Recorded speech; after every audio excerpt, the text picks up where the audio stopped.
Bonjour à tous, j'espère que vous allez bien. Dans cette vidéo, on va parler d'un produit qui ne fait pas partie de la finance islamique, mais de la finance conventionnelle.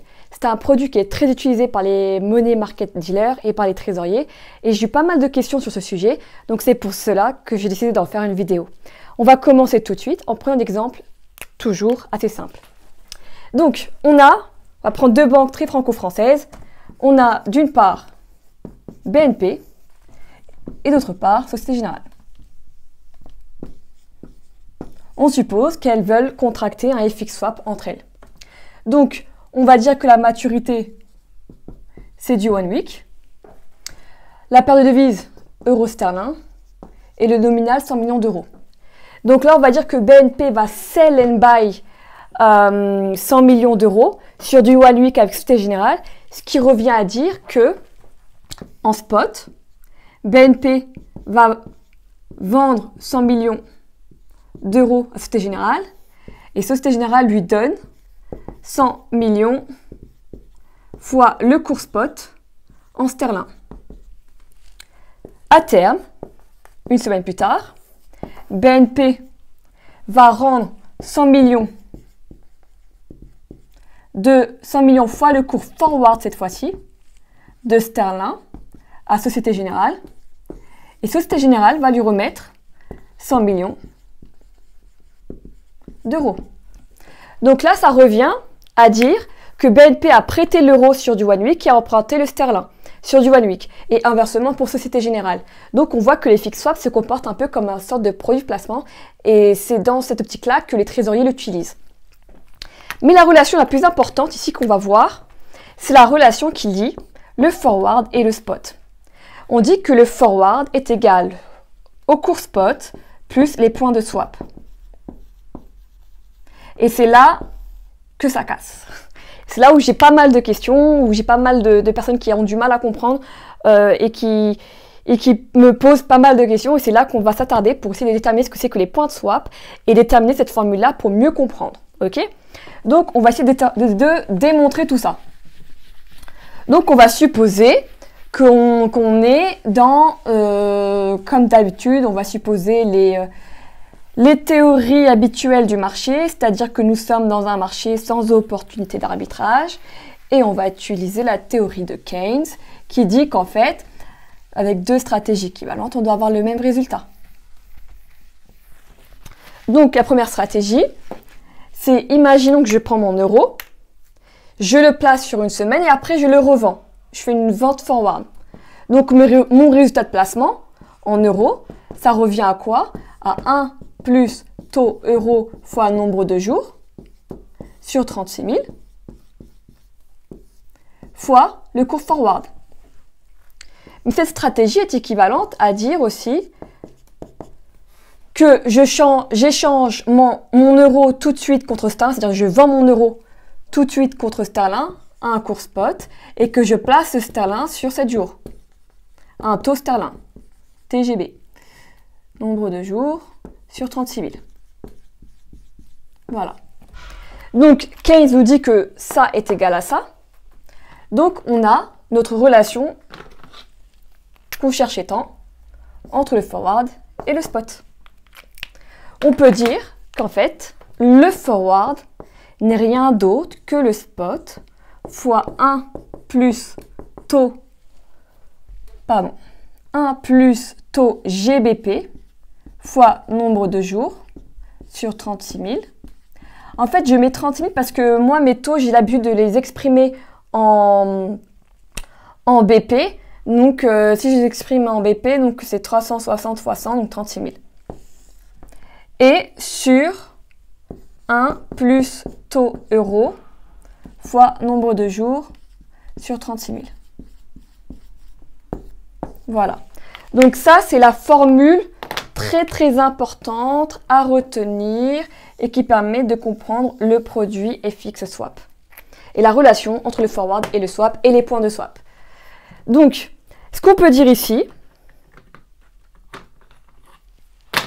c'est qu'on est en situation de report lorsque le forward est supérieur au spot, ce qui revient à dire que le taux sterling est supérieur au taux euro. Nous sommes en situation de déport lorsque le forward est inférieur au spot, ce qui revient à dire que le taux sterling est inférieur au taux euro. Ok? Là maintenant, on sait très bien qu'en général, les traders n'utilisent pas cette formule-là, mais ils utilisent cette formule-là sur le marché. C'est la même. Hein. C'est juste exprimé d'une autre façon. Donc c'est forward égale spot plus point de swap. Et en général, on donne les points de swap pour déterminer le forward ou un swap. Et donc là, qu'est-ce qu'on peut dire des points de swap? C'est que les points de swap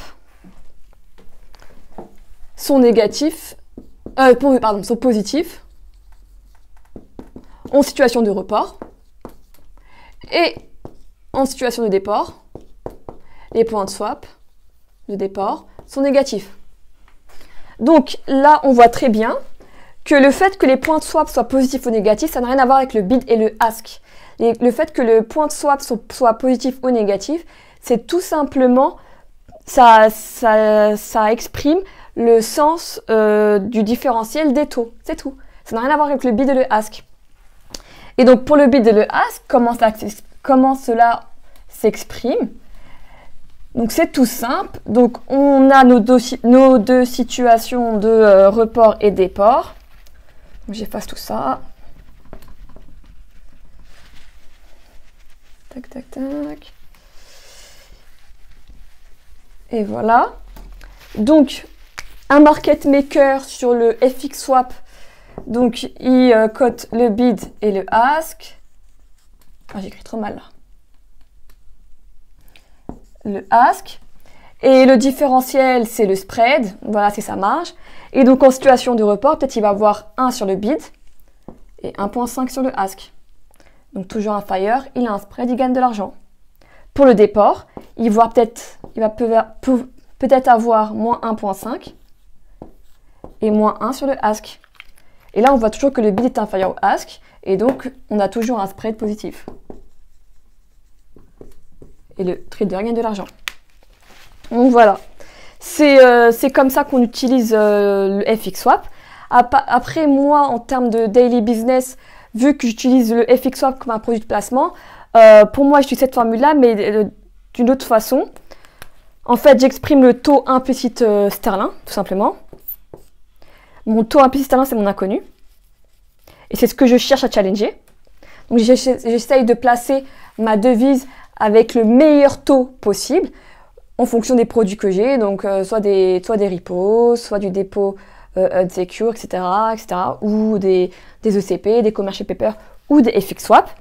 Et là, savoir si ça vaut le coup de placer mon sterling en faisant le swap, et ben j'exprime tout ça. En général, je connais le forward, je connais le spot, je connais ma durée, ma maturité, je connais mon taux euro, je sais à quel taux je vais recycler mon taux euro. Ce que je cherche, c'est ça.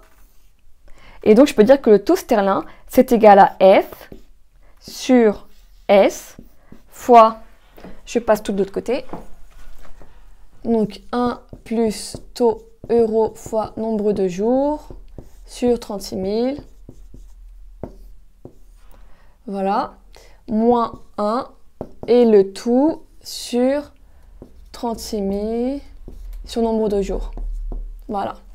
Donc ça, en général, c'est la formule que j'utilise tous les matins pour pricer ma courbe des taux et pour savoir si, en passant par le swap, ça vaut le coup de faire mon placement directement en passant par le swap ou utiliser un autre produit. Donc j'espère que j'étais assez claire, pas trop rapide et assez concise. Et si vous avez des questions, comme toujours, n'hésitez pas à me laisser des commentaires. J'y répondrai toujours avec un très grand plaisir. Et d'ici là, je vous souhaite une excellente journée. À bientôt.